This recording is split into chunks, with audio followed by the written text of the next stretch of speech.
What's up, Flannelverse? We're back for Week 10 Monday Night Football, the final game of the Week 10 slate. We've got the Rams and the Dolphins in this one. Good to see many of you in here already. Sean, love all the comments from Sean. I did not end up defragging prior to this stream, but that's probably a good note from Sean. All I did is unplugged and replugged in the internet.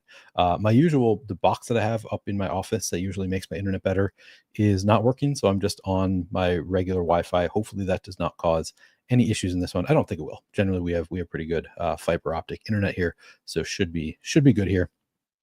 I'll be going like usual, position by position, quarterbacks, running backs, receivers, tight ends, defenses, kickers. At the end, I will play around with lineups, and I'll take any more questions you have. Of course, after we get through the position by position, I will take a brief look at FanDuel as well. But let's get into it. So I guess let's start with the big news, which is Tyreek Hill is active for this one. So that's good news for Tyreek Hill fantasy managers. Bad news for anybody who wanted to play Jaylen Waddle in their fantasy lineups today. But ultimately, I think a good thing that we have Tyreek Hill active for this one. Here, I'm going to get my banner down on the bottom here. If you're not already subscribed to the Flannelverse YouTube channel, would appreciate trying to get to 5,000 subscribers by the end of the NFL season. Please do subscribe if you haven't already done so. I disagree with it. I think Davis Allen is a very strong play. All right. Well, we'll get there when we get to tight ends. I'm going to start, of course, as usual. And I've got to move this to, didn't realize we are in the FanDuel tab. So let me move back to DraftKings. Starting with the quarterbacks at captain, we have Tua Tagovailoa projected for just under 7% ownership. Matthew Stafford projected for 9% ownership. Nothing has changed here since this morning. See here, let me just I'm gonna click. I already clicked reset, but that was on the FanDuel, so I'm curious if anything has. It doesn't appear that anything has changed in the projections since this morning. I'm gonna refresh this one more time. Where do we have? Do we still have Tyreek coming in at like no ownership? Yeah, Tyreek's still coming in really low owned here. I am going to pull up a second source just on my end so I can see, because it feels really low. I know other sources also had him projected for really low ownership earlier in the day, but I do want to just double check, see if there's some disagreement here, because the Tyreek stuff seems really low, and that's going to affect everything else we talk about here. So I just want to make sure that everything is in agreement. See if maybe I have a lean as far as which I'm more inclined to agree with. Getting a little bit more ownership elsewhere than Rotogrinders has projected for, but still not high enough in my opinion. Of course, he is dealing with an injury, so maybe that's fine. Maybe he shouldn't be projected for as much ownership as he would in a normal slate. But I'm gonna really like Tyreek Hill. I think that's a risk that I'm willing to take. There is obviously some re-aggravation risk there. Everywhere has him pretty low. So I guess the third source I looked at actually does have him like just as low as Rotogrinders does. So Tyreek projecting for very little ownership tonight. We're going to start again with the quarterbacks. I think ultimately Tua's ownership looks fine to me at sub 7%. I probably come in a little bit light on 9% for Stafford. We have so many star players in this game that are going to benefit from PPR scoring. I think it's going to be tough for a quarterback to be the optimal captain. But I think, the rate at which they are the optimal captain probably about mirrors the ownership here. So I'm not taking a big stand here. But if I end up with a little bit light on 9% Stafford, I think I would be comfortable with that. No real issues with the ownership at captain. At flex, we have Tua projected for about 41% ownership. Stafford projected for 46.5% ownership. My guess is that I end up a little bit light on both, just because there are other options I prefer more. And we just talked about the big one being Tyreek Hill coming in really low owned projected ownership for Tyreek Hill. So to get to more of Tyreek Hill, I need to make sacrifices somewhere else. And I think quarterbacks is one of those spots where I think if I come in at 40-45% total ownership for each of the quarterbacks, I think I would be comfortable with that. So I think that is a sacrifice I'm going to need to make to get to some of these other plays that I really like on the slate. I don't take any issue with the ownership that they're getting. Like they're clearly two of the. Actually, we can take a look at the projections here. We kind of talked about this earlier in the day. There's a big gap between the highest projected plays on the slate and then the rest. You can see here: Kyren 20, Achane 19, Stafford 18, Puka 18, Kupp 18, Tua 17, Hill 17, and then there's a drop down to Jaylen Waddle projection of 11. I am going to basically always, because I want my lineups to project well, basically all of my lineups are going to have three or more of this group of 7 players in them. So I don't want to make it sound like I don't like the quarterbacks. I think that they, that they obviously project really well. They correlate well with some of the other players that I like. But ultimately, I think that quarterbacks is probably a position that I'm sacrificing somewhat to get to the other players that I'm more excited about getting above weight to the field on, like Tyreek Hill, where he's coming in like, low 30s total ownership. That really stands out for a player of Tyreek Hill's caliber. As far as the correlations go with the quarterbacks, these are your standard non-running quarterbacks. So I want them to always be stacked. And if I have them in the captain spot, I would like them to be stacked with multiple pass catchers. I think you can include the running backs. Certainly Devin Achane qualifies as one of those pass catchers. I think if you want to, if you're double stacking, the kind of the way I break it down is I'll probably include the running backs in my double stack to where I'm requiring at least 2 pass catchers with the quarterback at captain. But when I have the quarterback in flex and I'm only requiring 1 pass catcher, I'll probably require an actual wide receiver or tight end for this group is kind of how I'm handling it. Might not be the perfect way to handle it, but that's the way that I am approaching this slate with the optimizer. And of course, I'm going to be using, this is the Roto Grinders lineup HQ is what you see behind me right now. This is the Roto Grinders optimizer. I said it, I think this morning, maybe yesterday. I think at some point I'm going to do a little tutorial on how to use lineup HQ, because I'm sure some of you have used other optimizers, maybe haven't used this one before and want to kind of see how you set it up. So maybe I'll do that at some point, but don't have that ready just yet. Greetings to all of you. Good to see all of you here. Appreciate you showing up for this one. Fun game. This could be a really fun game. I think there's a lot of ways this game could go, in my opinion. But I think we can move on from quarterbacks. It's always kind of the easiest position to cover. It's almost always like, yep, it's okay to get some quarterbacks. Sometimes I'll want to be overweight to where people are going. Today is not one of those. I think it's the field is getting it about right. I suspect I end up underweight to the field as I try to get more of others. But if you want to play quarterbacks, like they look great. They're some of the better projected plays on the slate. All right, running backs up next.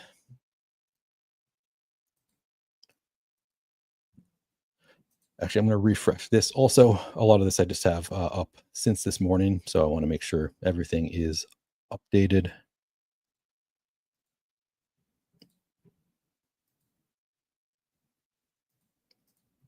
All right, Kyren Williams has the top projection on the slate. Awesome role for Kyren Williams. As you see here, he's played 8 games, 161 carries, so just over 20 carries per game. He has 24 targets, that's 3 targets per game on the season, and 62.6% route participation, which tells me that there is, upside in those targets. Potentially could see even more than that. Great role for Kyren Williams. Basically has the backfield to himself, more or less. They keep on talking about wanting to get Blake Corum more involved. They've said, like, we want to give Kyren 2 series, or Blake Corum 1 series for every 2 that Kyren gets. They've made comments like that, and then they just never do it. So I think you can still play Kyren very comfortably here. 39% projected ownership in the captain spot. Sorry, in the flex. In the captain spot, projected for 15% ownership.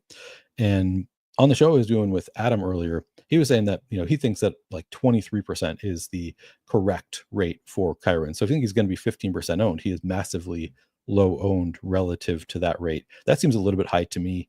But I think 15%, I think I probably do end up slightly higher than that for Kyren. It's not the worst spot against this Bills run defense.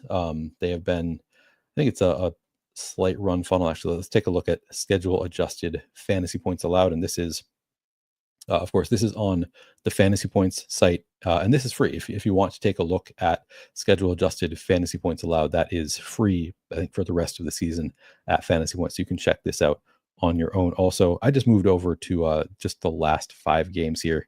You can see here, it's below average matchup for, actually, no, slightly below average matchup for running backs against Miami.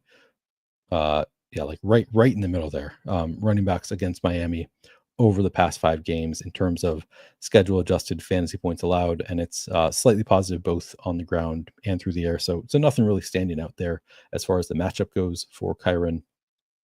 And then on the other side of it, just since we're already here, Miami is a little bit worse matchup for running backs against the Rams.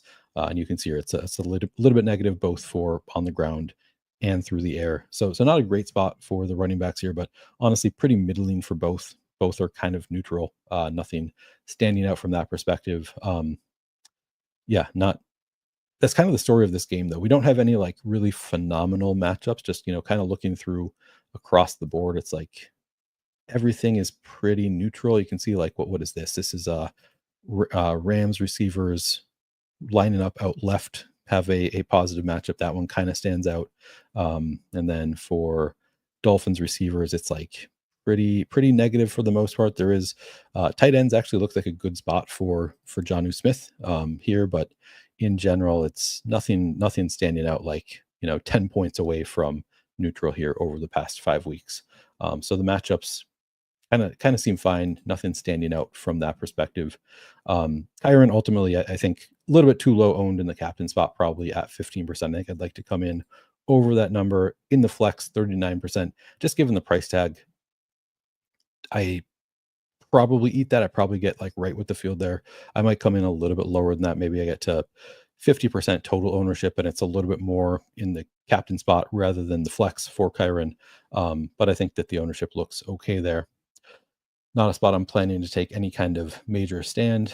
On the Dolphin side, we have Devin Achane has really separated, as you can see here, 10-point difference in projection here. Devin Achane from Raheem Mostert. On Roto Grinders, we have Devin Achane coming in at, projection is 19, Raheem Mostert 9. So it's kind of the same thing, about a 10-point difference in projection. Achane coming in at 47% ownership in the flex. And that kind of makes sense. I mean, you see he's $1,400 cheaper than Kyren Williams. Has a really strong role both in the passing game and on the ground. So 47% ownership looks okay to me. In the captain spot, Devin Achane coming in at 17% ownership. I also think that seems okay. I mean, he's, as you can see here, there's a $2,100 difference in the captain spot between Kyren Williams and Devin Achane. And the role, not as good as Kyren Williams has, but it's still a really strong role for Devin Achane on the season. 93 carries in 8 games. So, I mean, that is kind of significantly worse. I should, that's what, sub 12 carries per game, but also 40 targets. So he's getting targeted 5 times per game. So that's a little bit better than Kyren's target share, about 50% route participation for Devin Achane. And it's been pretty steady. Let's see. Game log here, 12 carries in the most recent game, 10 the game before that, 15 the game before that. I believe the targets have been pretty good, though. Yeah, the past 2 games, 8 targets and 7 targets. So the target share the past couple weeks has been phenomenal for Devin Achane, and 80% route participation in that most recent game. It is also worth noting when you look at Achane's numbers, the first 2 games of the year with Tua Tagovailoa. So the 4 games where he's played with Tua Tagovailoa. Let me just make sure I'm sorted here, right? Yeah. 1, 2, 8, and 9. These are the 4 games that Tua has been in with Achane.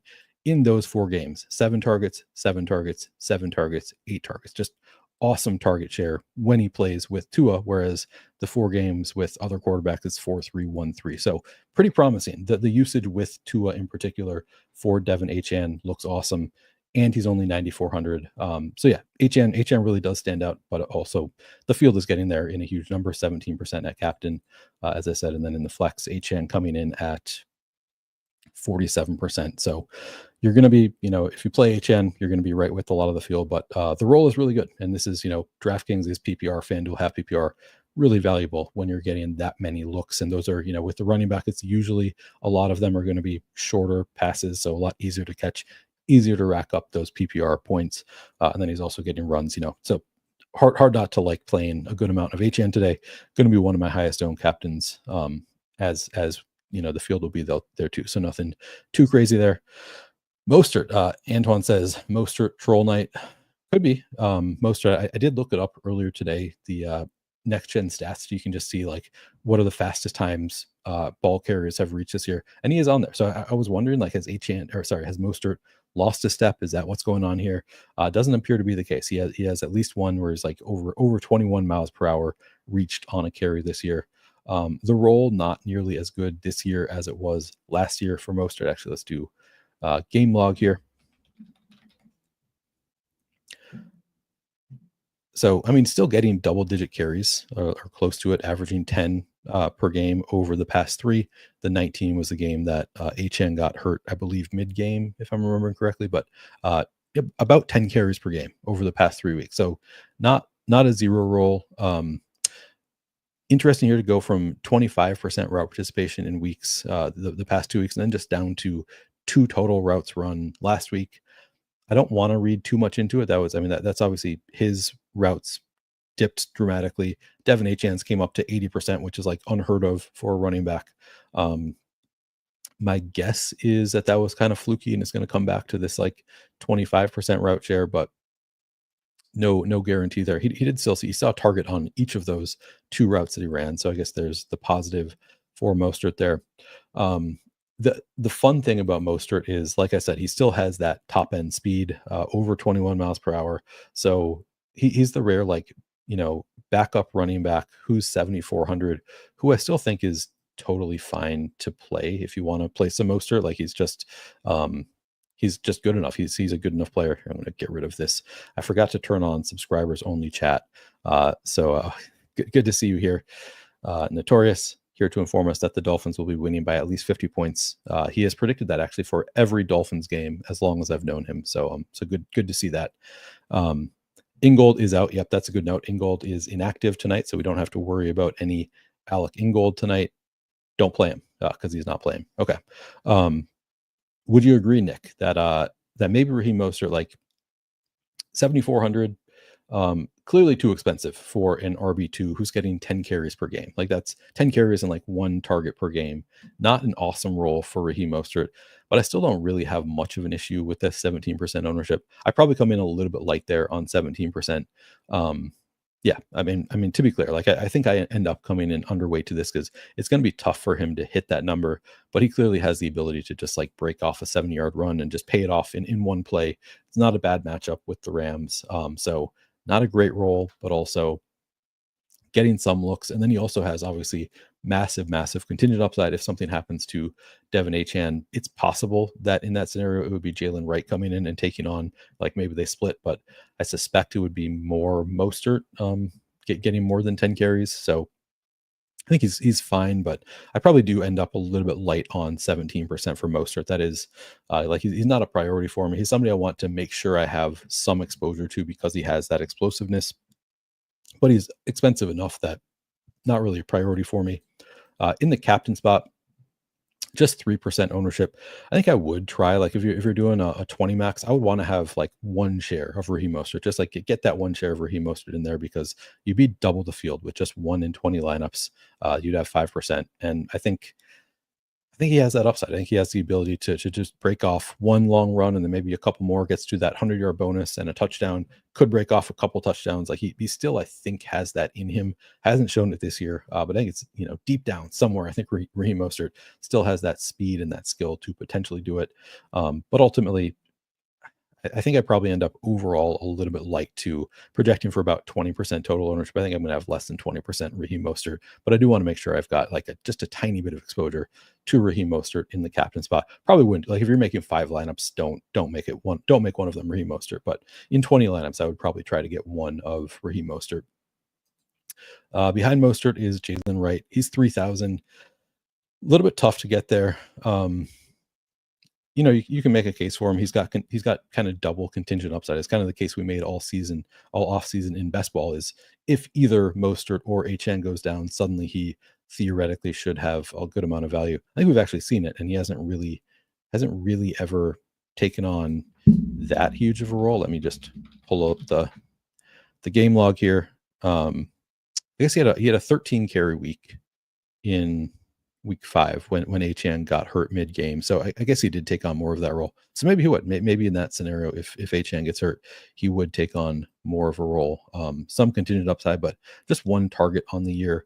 So it's going to be hard for him to get there in like a regular game script. It would probably require either an injury in front of him, or like a blowout. Like I would think in the case of a blowout, he would be the running back that they're running there. I don't think they're playing Mostert in a blowout. They're certainly not playing HN in a blowout. So I think it would be Jaylen Wright who would benefit the most if they're, get to the fourth quarter and it's a, 4-score game, something like that. It would be Jaylen Wright most likely coming and getting a lot of work. So he does have contingent upside, but 3,000 doesn't excite me. If he were 200, I think I would be kind of into it. At 3,000, it's a little bit tougher. I wouldn't play him at captain. In the flex, let's see, coming in at 4.5% ownership, I think that is fine. I might even come in a little bit over that, but there are other low owned plays that I think I prefer who just have more standalone value. So I don't think I get too much over that, even if I do come in slightly overweight. Yeah, I think that does it for the. We did the Rams side, but we only did Kyren Williams because he's the only Rams player who actually gets usage. I think Blake Corum is kind of interesting from the perspective of basically zero standalone value.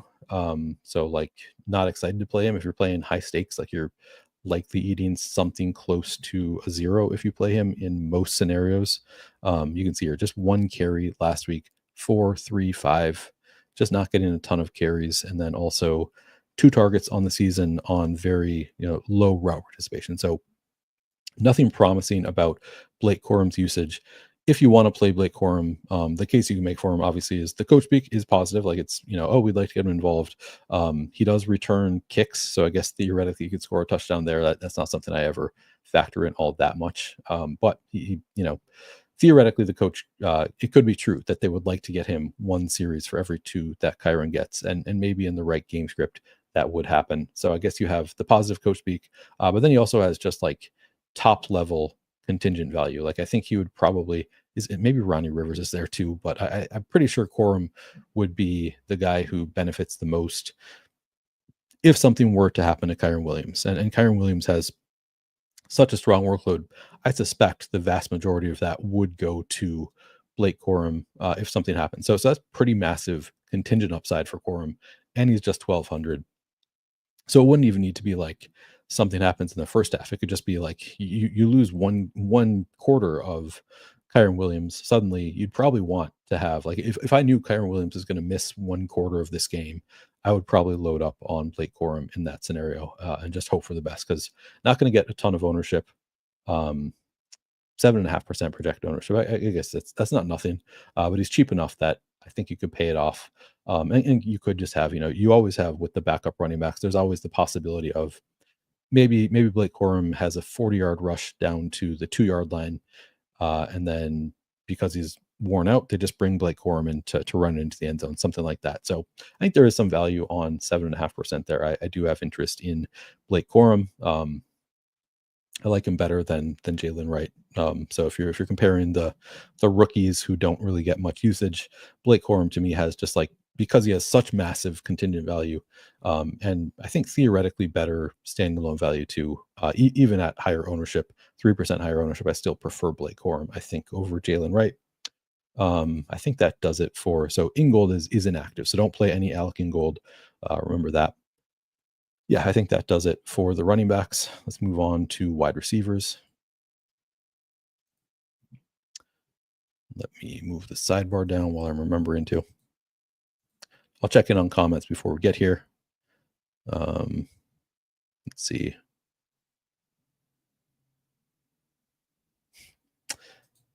Nick says, watching every single Dolphins game, OBJ looks bad. With that said, Tua seems like the kind of guy that will throw him a ball in the red zone for the revenge factor. Does he? I guess to me that's not the read I have on Tua, but yeah, that's a good note. Maybe a reason to play some OBJ. I think he's a fine play. We'll get to talking about OBJ anyway, but he does seem kind of fine. No way he comes in at 17%, right? Worst play on the site. Talking about Mostert. You're probably right. That probably does come in a little bit lower than 17, I would guess. Yeah, Mostert captain is pretty expensive, but that's why it's contrarian. And like I said, he just has that kind of breakaway speed that kind of makes sense here or there. It's not much of a gamble to gamble on the Mostert fade. I think that is totally reasonable if you don't want to play him. Thank you for the reminder, Andy. Yeah, please do like the video if you haven't already done so. Subscribe to the channel. If you want to get notifications when I go live, hit that notification button. Commenting, all of that, very helpful. Martin playing Tua captain, that seems fine. Agree with this, Antoine. I think OBJ probably goes a little bit under-owned. We do have River Craycraft returning. I'll go through it. I'll go through the receivers here in a second. Let's see. All right. Who is tonight's Mechie? Yeah, Mechie, that was a great one for us last night. I don't know if there's anybody that I feel as strongly about as Mechie, but let's walk through it because I might. There are plays that I like on this slate. So let's start going through the receivers. The top projected Cooper Kupp. So we can start on the Rams side of it. Interesting to see Cooper Kupp and Puka Nacua both projected higher than Tyreek Hill. Cooper Kupp is 9,800 projected for about 39% ownership in the flex, projected for 13% captain ownership. And then Puka Nacua projecting for 14.5% captain ownership. He is cheaper. He's only 9,000 in the flex. I kind of think that Puka is going to have the better role going forward. I don't feel super confident in it. We don't have much of a sample size of these guys together because, again, the first game that they played together in, I think it was week 1, we had Puka got hurt in game. So we didn't get a full game from Puka in that game. And then he comes back and plays. They're both kind of limited. 2 weeks ago, Puka was clearly on somewhat of a snap count, but I think he still ran like 62% of routes. And then last game he got kicked out. He got ejected in the first half. So we don't really have much of a sample size of these two together. But I think the biggest game that we have with them together, we saw Puka came in and had the biggest target share. So I suspect that he is going to be the wide receiver 1 going forward. I don't know that there's much of a difference between the two of them. But Puka he's cheaper and I think probably going to get more usage in most games, but also coming in higher owned as I think he should. It all kind of comes out in the wash for me. I wish I could tell you I have some great read here. I guess we can take a look at schedule adjusted. Was there any big difference in where they line up?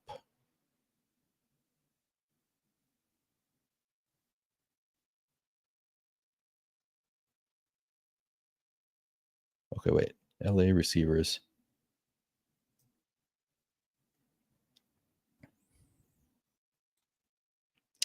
So lining up out left. All right, let's take a look at that. I think the best place to look at that, I'm going to go back to, I think this is also free, by the way, if you want to look at this. It's under research and reports. Wide receiver cornerback matchups will show you where they line up.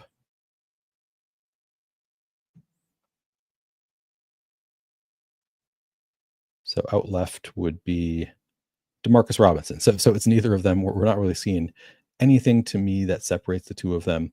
I think for me, if I were just going to play like one lineup, I would probably go to Puka over Cooper Kupp just because I think that he is more likely to have the better role in general.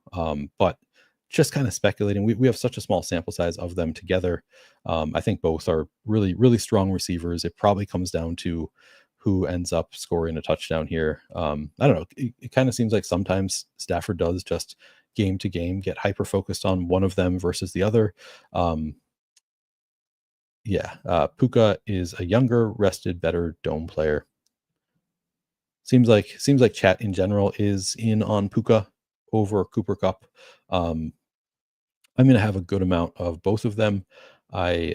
I would love to make some stand on one versus the other. I just don't really have any great reason to do so. So I'm not just going to make up a reason. I think both, you can make a case for either of them. I think they're both pretty strong plays. Hopefully you're not just playing one lineup and have to make that decision because it's tough. But Puka obviously fits into your lineup better, the better point per dollar player. So a little bit easier, but going to get higher owned. All right, let's see.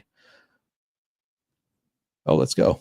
Glad you found me, real Fred Major. Good that people continue to find the channel. I had a couple comments earlier today that people are finding the channel. So, better late than never. We're a little bit more than halfway through the regular season. Glad people are still finding the channel. Appreciate you. Hopefully you'll subscribe and stick around. Um, Outside of those two, we've got Demarcus Robinson, who pretty interesting. So he's 5,600, not projected for 7.8 fantasy points. He is going to get some ownership in the. Well, I guess we can take a look at captain. Maybe he's getting captain ownership. 1% captain ownership feels about right. In the flex, Demarcus Robinson coming in at 14% projected ownership here. I think that's okay. So he's 5,600. So he is obviously very expensive. Um, he has 4 touchdowns over the past 2 games, which is just kind of insane.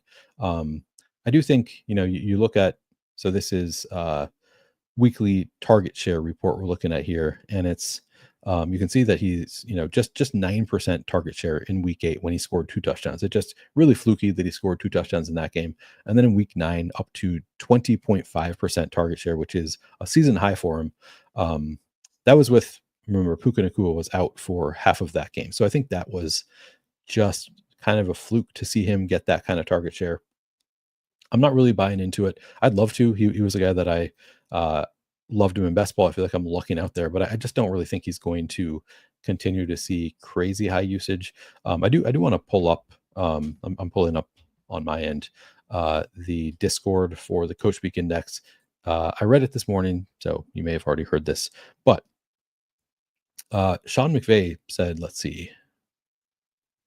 Let me find the quote. Demarcus Robinson has always been a really good player. I think we saw his emergence last year, starting with the Cleveland game. He's had a lot of positive momentum since then. There's a lot of trust between him and Matthew Stafford. He thrives in his position, and he's comfortable. This is the big part of the quote. He thrives in his position. He's comfortable in it, and it's no coincidence we see that when Cooper Kupp and Puka Nacua come back, which I thought was kind of interesting. The suggestion that like he's actually better when those guys are there with him. You wouldn't think it. Generally, it's like, okay, the starting receiver goes down, suddenly he should be awesome, and he wasn't. He was bad in both from a fantasy perspective, with both Puka Nacua and Cooper Kupp out, and then they come back, and now he scored 2 touchdowns in back-to-back games. Obviously, it's pretty unlikely that he's going to score 2 touchdowns again. The usage was actually like pretty strong last week, though, and I'll pull that up here. There does seem to be some trust there for Demarcus Robinson. And we also saw it toward the end of last year. He had like 4 games in a row with double-digit fantasy points. I think he scored a touchdown in 4 straight games. But last week, that was the most promising usage I've seen. 9 targets on 77.3% route participation. Again, scored 2 touchdowns in that game. I think he had nearly 100 yards. Really, really strong game. So I think 5,600 is too expensive for the role you can typically expect for Demarcus Robinson with both Puka and Cooper Kupp healthy. But he's been doing it.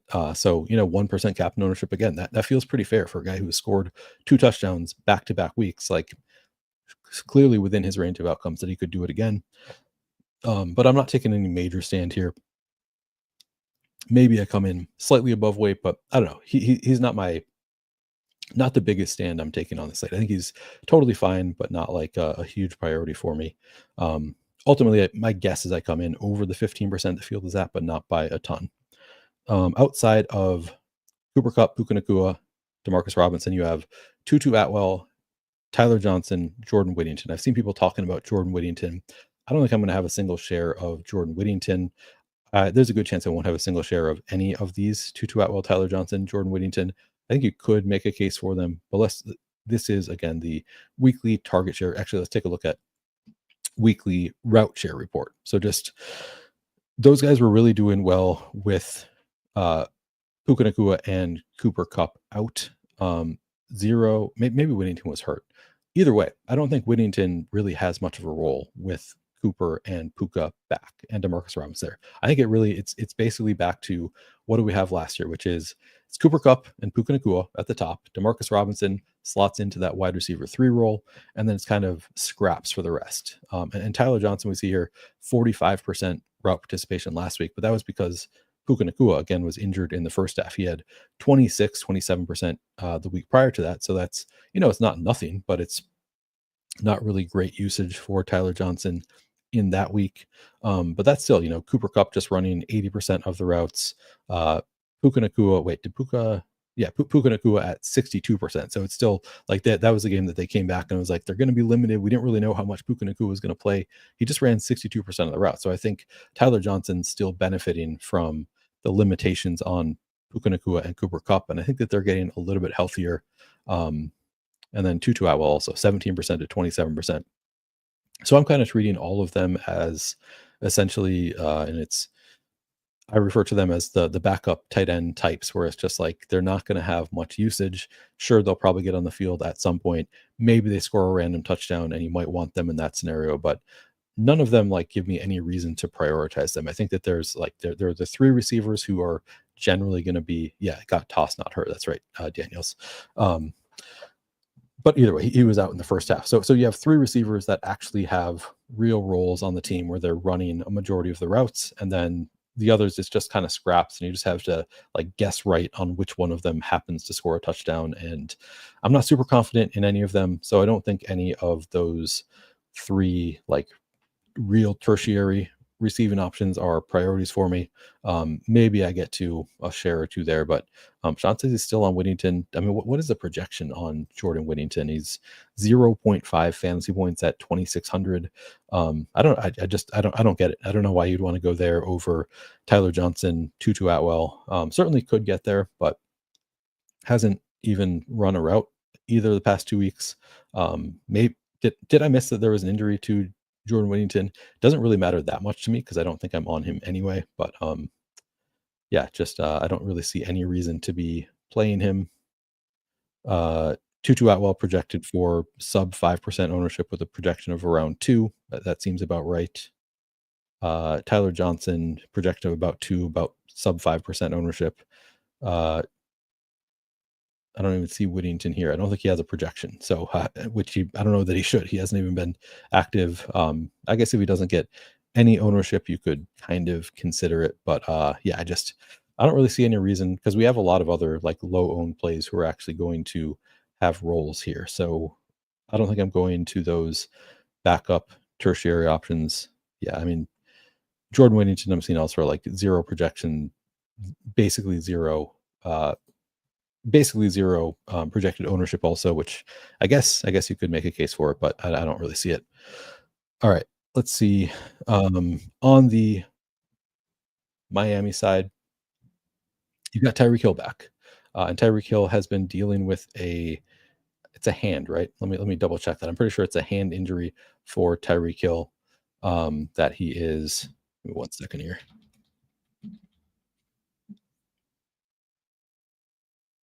His wrist. Yes, he's been dealing with a wrist injury, and he's playing through pain with the wrist injury. I believe he was also playing through pain with the wrist injury last week, if I'm remembering correctly. So you can factor in if you want to, maybe torn ligament in his wrist. Yeah, I mean, it sounds painful, but like hasn't seemed to affect him. Like they're just going to give him the best shot of painkiller into that wrist. Seems like he's going to. Oh, it's all season he's been playing with it, which maybe that's why he has not had the best season so far. But ultimately, I think I'm playing him as though he is a full go.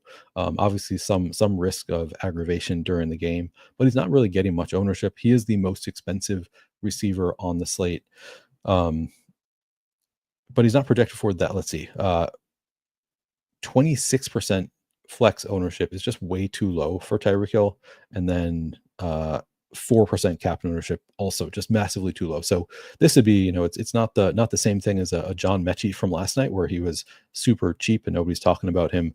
But yeah, I think I would love to get to all of the Tyreek Hill. Benny, does Neil still go to the tools? I use different tools now, Benny. Yeah, I like Tyreek Hill quite a bit. So he's not the John Mechie like unknown guy, but he is the star who is for some reason just not getting any ownership. And I'm going to lean into it. I like Tyreek Hill.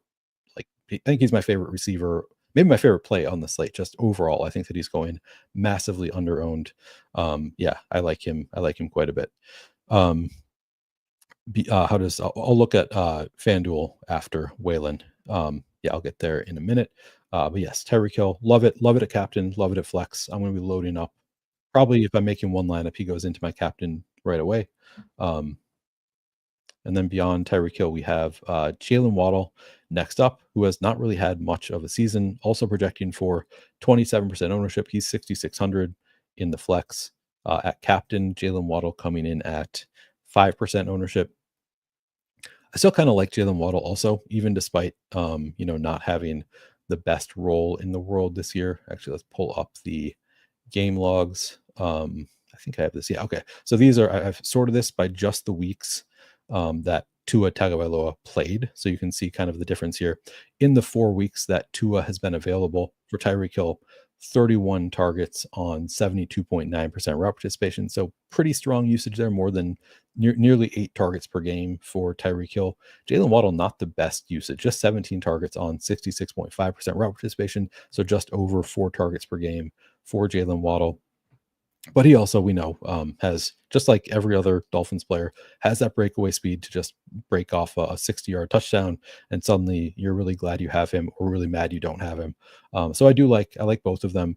Again, Hill, the biggest priority for me, but Waddle, I probably come in a little bit overweight on Waddle also, and you can certainly play them together. I think Waddle has extra value because of maybe limitations on Tyreek, like coming into the game the day questionable, into the night questionable, like they weren't sure he was going to play. It's possible that Tyreek is still feeling a good amount of pain, and it does make me like Waddle better. And you could argue that he is good leverage on Tyreek, although Tyreek's not getting that much ownership, so that doesn't really make sense. But like his contingent upside, he's helped by a potential Tyreek injury, or like Tyreek re-aggravation or limitations. At the same time, I still think you could play them together, because we've seen it last year. We saw the two of them have ceiling games together. It might have been 2 years ago at this point, where the Millie Maker winning lineup had both of them in it in a stack, and I think that's still well within the range of outcomes. So no issue for me playing the two of them together. Okay. So yeah, love the Miami receivers. And then behind them, it gets a little bit hairier with River Craycraft returning. So you've got Odell Beckham Jr., who has had a pretty strong role. I kind of like Odell Beckham Jr., even without factoring in the narrative of he's returning to play against, I can't remember now where this game is. I think it's in Los Angeles, returning to Los Angeles. Even without that narrative, I think that the usage is strong enough for OBJ. Obviously prefer him in the flex. Just coming in at 5% ownership, and his role has been okay. And let's actually, I can pull up the games with Tua. Here it is. OBJ's played just 2 games with Tua, 3 targets on 28.6% route participation. So not like awesome usage there for OBJ, but he's at least been out there. And you can see, if we pull up Dolphins, route participation, pretty strong, like 25% or higher each of the 4 games that he has been active. I guess Malik Washington is right there too. I guess better than I thought, but he's been sort of declining as Odell Beckham Jr. has been steady and or kind of arguably increasing. I don't know. You can make a case for Malik Washington too. I think my slight preference is OBJ, but then again, everything gets a little bit hairier with River Craycraft now making his season debut, and he is just 200, projected for 6% ownership. He might be the best of all of them. Not like a world beater. Clearly, we've never seen a ton of upside for River Craycraft. Wouldn't it be logical to play both quarterbacks with weapons on both ends? The problem is that they're so expensive. Like the quarterbacks and the receiving options are all really expensive, or like the better receiving options. So I mean, you could certainly do it, but yeah, I don't think I'm going to be. I think I'm going to be slightly fading the quarterbacks. Let's see. Okay. Sorry, reading chat a bit. River Craycraft. Let me just pull up the article that I wrote, because I went through some of the stats for River Craycraft, but it was basically just looking at last year. River Craycraft, just he played a lot, and or like in a lot of games. I should say didn't play a lot, but he played in a lot of games and didn't really do anything. So I don't want to make it sound like I'm super excited about River Craycraft, but he is 200. They released defensive tackle Brandon Peely to make room on the roster for him. Craycraft last year had 15 targets on 20.2% route participation in 11 games. So just more than one target per game, 20% route participation. He is the ultimate backup tight end conundrum where if he scores a touchdown, you want him. If he doesn't, you're probably not going to want River Craycraft. Um, Snake Eyes, you are asking, that is the schedule adjusted fantasy point. So it is, if you go to here, I can't, top of the page under research and reports, put your mouse, click on research and reports. A pop down will come down and it's on the bottom left. Schedule adjusted points allowed is what you're looking for. And that should be free, I believe. Okay. So it's a little bit messy beyond Tyreek and Jaylen Waddle because River Craycraft is returning. It was already like a little bit of a split between Odell Beckham Jr. and Malik Washington. I think the case for River Craycraft is just like he's 200, and if he scores a touchdown, you probably do want him, whereas that might not be enough for Odell Beckham Jr. or Malik Washington. But I think probably Malik Washington is going to be bottom of that trio for me. And it's this one's even like last night we talked about John Mechie and Robert Woods and Xavier Hutchinson, and I like those guys all a lot better than these three. These are all like none of them are priorities because again, I think there are just better options in the game. But if I were to rank the three tertiary receivers for the Dolphins, it would probably be Odell Beckham Jr. first, River Craycraft second, and then Malik Washington third. But it's really close. None of them look great. It probably just comes down to if one of them scores a random touchdown, you'd want them. Neither of them has that great of a role. So not like the guys yesterday where it's like they're probably going to have roles and just came down to who you like better. None of them look that great, but they're pretty low owned, could spike a touchdown. I think that does it for receivers. So we can move on and talk about tight ends, which tight ends is actually a really important position tonight, at least for me. I think I'm going to be playing a lot of tight ends tonight. They all look a little bit lower owned than I think they should. Here, I'm going to pull it up here. We're going to start with Jonnu Smith, the Miami side. Pretty straightforward. Jonnu Smith has had just an awesome role in recent weeks. Here, I'll pull up full game log. Let's pull up the full game log.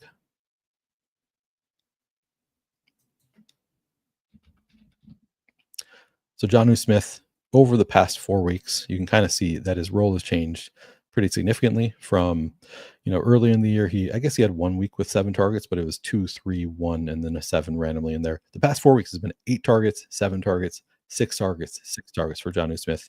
And the first 2 games that was with other quarterbacks. Snoop Huntley was there, and I forget who the other, Skylar Thompson. And then the past 2 games, though, are with Tua Tagovailoa, 6 targets each. That's really strong usage for Jonnu Smith. 77% route participation in that most recent game. Generally, over 60% the 2 games prior to that. So the role has gotten better and better for Jonnu Smith. Everything looks great there, and still not getting crazy high ownership. Only 4,400. Jonnu Smith coming in in the flex. 20% ownership here. So that feels too low for me. I like it quite a bit. I think I would make a point of getting overweight to the field on Jonnu Smith, particularly in the flex, but I also think in the captain, he's coming in at just 3% ownership. I think I probably come in slightly overweight to that also. So he is somewhat of a priority for me. I think I probably end up with at least like 40% Jonnu across my lineups in either captain or the flex. Looks pretty awesome. All right, let's see. Marco. No, I don't think that's what happened, but I don't know for sure. I don't think it was the handcuffs. All right. Beyond Jonnu, I don't think I'm not super excited about like Durham Smythe. He's the classic backup tight end. Possible he scores a touchdown, you'd want him, but not much of a role for Durham Smythe here. I'll just pull it up. Just 6 routes run last week, 1 target. The week prior to that, 3 routes run, 0 targets. Just not much of a role. Again, if he scores a touchdown, yeah, you'll wish you had him. But that's kind of hard to predict. Doesn't have a great role. So he's just throw him in if you're playing 50 plus lineups. Otherwise, you can probably ignore him. Getting virtually 0 ownership. So yeah, not somebody I'm excited about. You also have Julian Hill returning for this game. Project for, I guess I do have captain. Yeah, I'm looking at captain. All right, in the flex, Julian Hill projected for 3.5% ownership. Durham Smythe projected for 3% ownership. Julian Hill slightly less expensive. Also falls into that bucket of you probably need a touchdown. Otherwise, you just don't really care about Julian Hill. Yeah, like 10-ish% route participation on average. I guess he had 3 targets in week 8. I guess that's promising. 3 targets on 4 routes, but I'm not super excited about it. I think he again falls into that. Unless he scores a touchdown, you're probably not going to want him in your lineup. Could, but most likely you're not going to want him without a touchdown. And a touchdown is fairly unlikely. So just sprinkle in if you're playing a lot of lineups. All right, the other side. So I love Jonnu, but the other side, I also am really interested in both Davis Allen and Colby Parkinson. And that's because neither of them getting that much ownership. So Colby Parkinson is 3,400, Davis Allen 200. Let's take a look at the flex ownership. Colby Parkinson coming in at 11.5% flex ownership. Davis Allen 16% flex ownership. Both of those, in my opinion, too low for the roles that they have right now. And you can just take a look at the weekly reports. Let's take a look at the route participation report. And both are, I think, pretty capable pass catching tight ends. So that plays a role in why I like them also. Colby Parkinson has had an awesome role all year. So you're 84%. This is route participation by week. Like prior to the bye, it was 75% or higher every game. Since the bye, it has come down a bit. So down to 46% in week 7, back up to 68% week 8, down to 46% week 9. So I don't know what to make of that. It does, scares me a little bit that the role hasn't been as good, but that's still, like, for a tight end, that's not terrible route participation for Colby Parkinson. Pretty clearly, pretty decent pass catching tight end. He's had some nice weeks this year. He looks okay. But then Davis Allen is interesting because he goes from basically 0 route participation up to 48% last week for Davis Allen. And I don't have any reason to believe that's just a fluke. I think it could be. But because he's only 200 and still only getting 16% ownership, I think that both of them are getting too low owned for their range of outcomes. Like Davis Allen on the one end could be a trend where he's going to continue to see even more of that route participation. Maybe it bumps over 50% this week, but even if it goes down a little bit and he's at 35%, that's really strong for a $200 play who is a pretty strong pass catcher. Like he was a prospect who was known as a good pass catching tight end. So I like him at 200. I think that he's just too cheap for a guy who had 47% route participation last week. The targets haven't really been there. Let's see. It's the wrong one. Here's target share by week. Colby Parkinson, I mean, he was there for a little while mid-season. He was getting a lot without Puka and Kupp there, down to 0 targets last week for Colby Parkinson. Davis Allen, 6.8%. That's probably, I guess Hunter Long's this 2.3. So maybe this is 3 targets. Yeah, Davis Allen had 3 targets last week. So he ran 47% of the routes, saw 3 targets. That's all really, really promising for Davis Allen, in my opinion. And he's just 200. Maybe the role even expands beyond where it was last week. My guess would be that it kind of comes down a little bit, kind of meets in the middle a little bit, where Parkinson's goes up a little bit and Allen's drops a little bit, but there's no guarantee of that. Like, it's very possible that this is just the trend that they just decided, we want to use Davis Allen more. He also could have benefited from Puka Nacua, being ejected in the first half. So I don't want to completely discount that, but the usage he had last week, I think is pretty promising. And I think it's more likely that the other wide receivers are going to be hurt by Puka's return than it is that Davis Allen will. So ultimately, I think Davis Allen is a really strong play, because also the worst case scenario for Davis Allen is he moves back into a classic backup tight end role where you need a touchdown. If he doesn't get a random touchdown, you're not going to want him. And that's kind of what he's priced for. And that's what his ownership kind of reflects too. I mean, maybe he's a little bit higher owned than your classic backup tight end, but not by that much. So I think both are really strong bets. I'm going to be making the bets on both Davis Allen and Colby Parkinson. And I think you can even play them together if you want to, because again, last week both of them right around like nearly 50% route participation for each, and I think both could get there. Both are cheap enough. So yeah, I like the Rams tight ends quite a bit. Um, damn late. Lathon says I solo shipped Showdown last night for 50, so I smiled. Very nice. Solo shipped it. Very nice. Okay. Um, all right. That's it for tight ends. I don't think there are any other tight ends we need to talk about. I don't think I'm playing any Tanner Connor. Hunter Long, I guess you could make a case looking at the 16% route participation last week for Hunter Long. So he's another in that, classic backup needs a touchdown. There are so many of them, but he is a distant third to me behind Colby Parkinson and Davis Allen.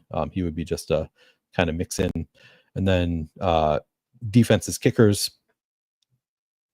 Jason Sanders coming in 17% ownership. Josh McCarty coming in 19.5% ownership. Rams defense 15%. Dolphins defense 16%. It's in Los Angeles.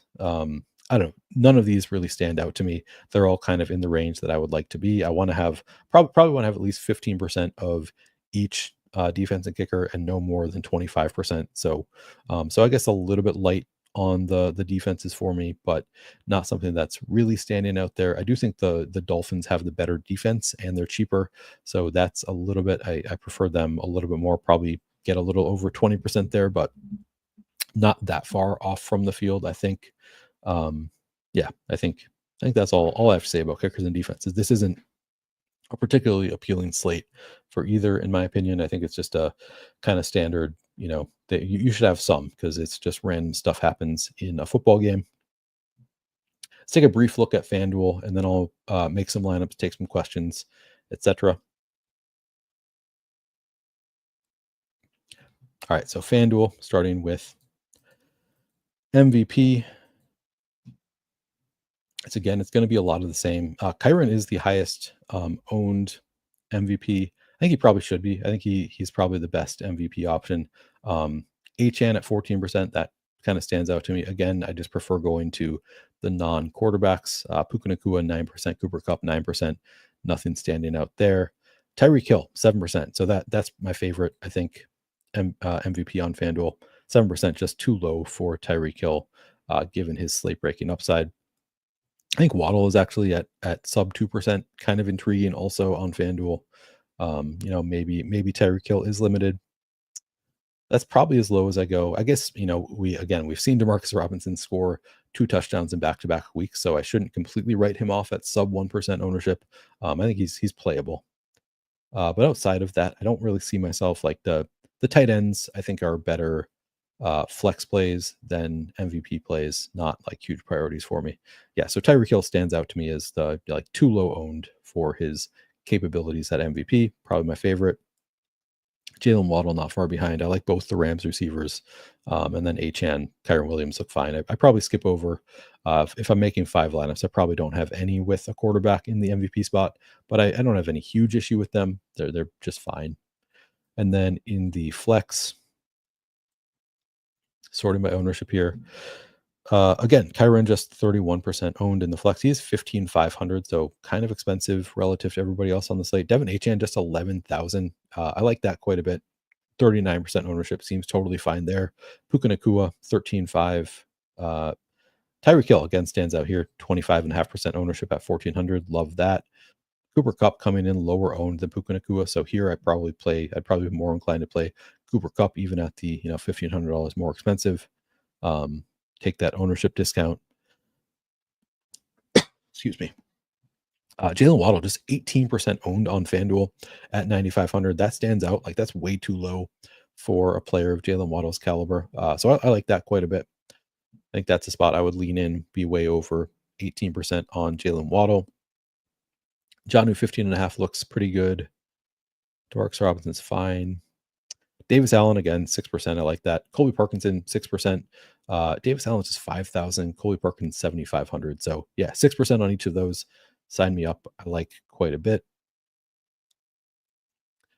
And I don't know if there are any other like priorities. Maybe mix in Blake Corum, hope for that contingent upside at 3.5% owned. OBJ, hope for a touchdown, whatever. But yeah, I think it would be mostly the tight ends, Colby Parkinson, Davis Allen, Jonnu Smith, and then Jaylen Waddle really does stand out to me at 9,500, just a little bit too low owned there. And Tyreek, obviously, I love that. So those are some of my favorite plays on FanDuel. I'm going to play around with lineups. But before I do, let me just check in with you guys, see if you have any questions that I'm missing. All right. Yeah. Will's predicting DeMarcus Robinson 2 touchdowns per game for the rest of the season. I have no evidence to deny that. Jacob says he hates playing quarterback. Have to do it. You don't have to if you don't want to. But yeah, I mean, they look like some of the better projected plays on the slate. No Mostert captain on no Mostert captain on FanDuel.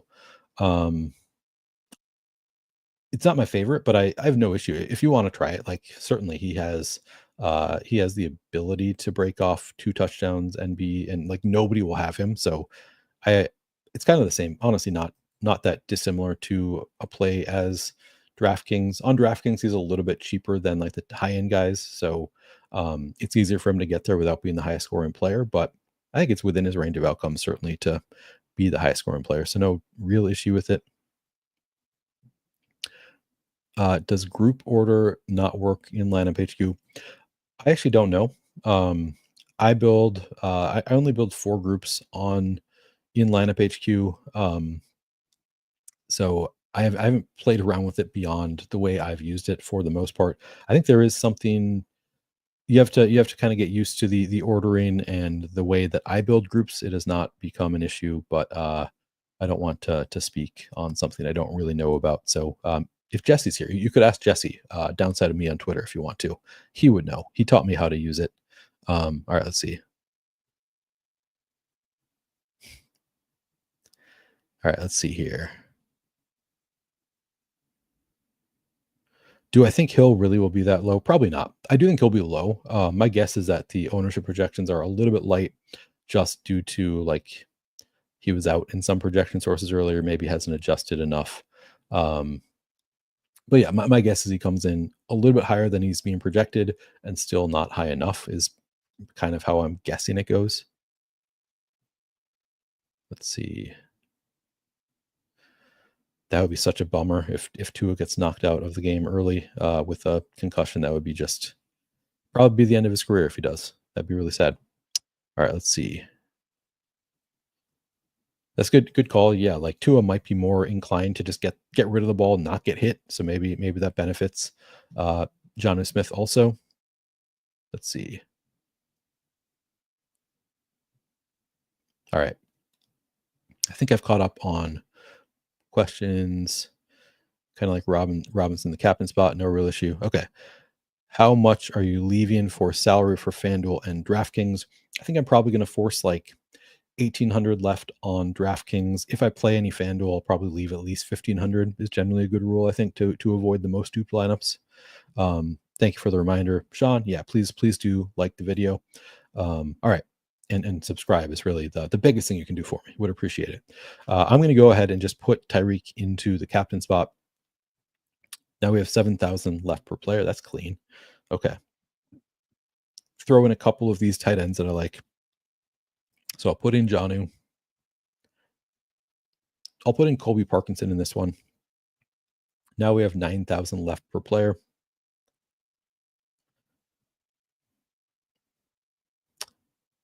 Probably don't like. I think Jaylen Waddle at this point. If I have Tyreek at captain and Jonnu Smith, I'm less inclined to play Waddle in this lineup.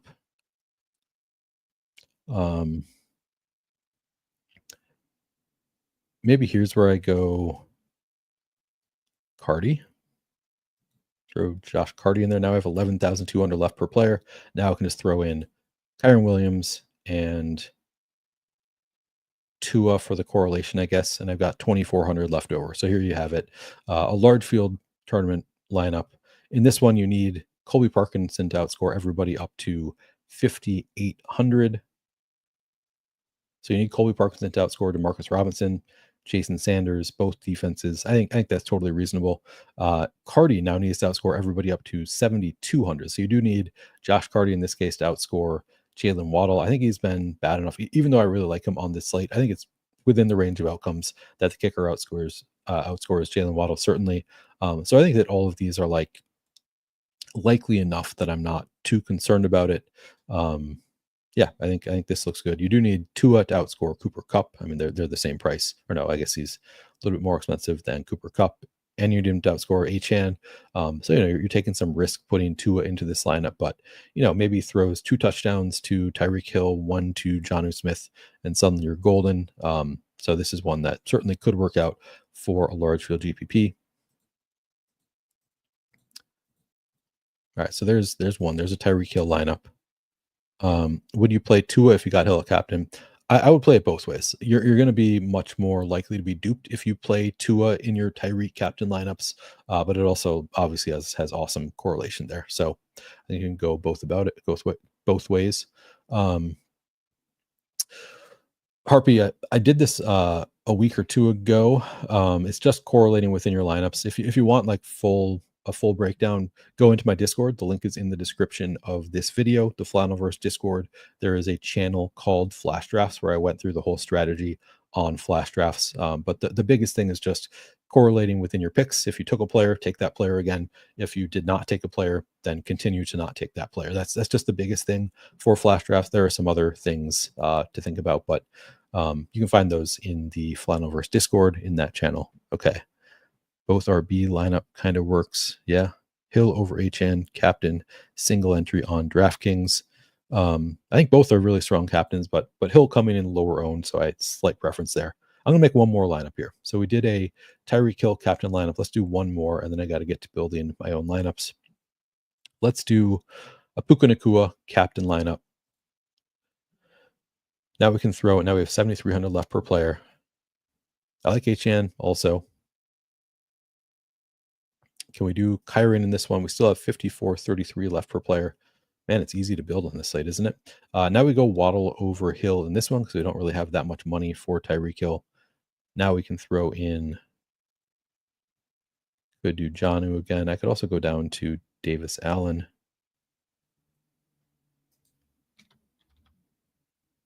$200. Now we have 9,500 left. Man. So I could play Tua in this one and have just 300 left over. Actually, I could play Stafford. That actually looks pretty good. Leaving 900 on the table. You've got Stafford with Allen and Puka and Kyren to some extent. And then you have Devin Achane and Jaylen Waddle here. Going to project really well. You've got, several of the highest projected plays on the slate. Leaving some salary. Everything correlates well enough. Yeah, I think this looks like a pretty strong lineup for a large field GPP also. So there you have it. All right, let's see. Would you fade Williams? I don't think he is necessary. I mean, I won't have him in every lineup. I think he's a strong play. He has really strong usage, but if you want to fade him, I have no issue with fading him. He's not somebody that there are enough strong plays that you don't need to force him into every lineup.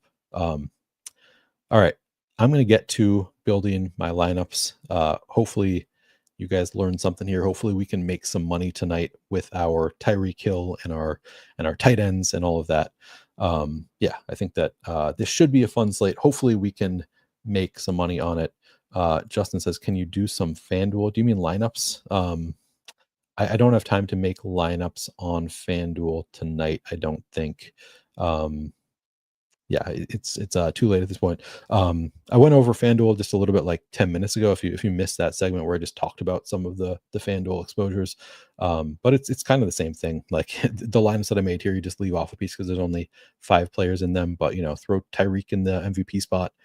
Maybe throw in just one of those sub 10% owned plays on FanDuel, and then mix in some of the best usage plays on the slate, and you're probably golden.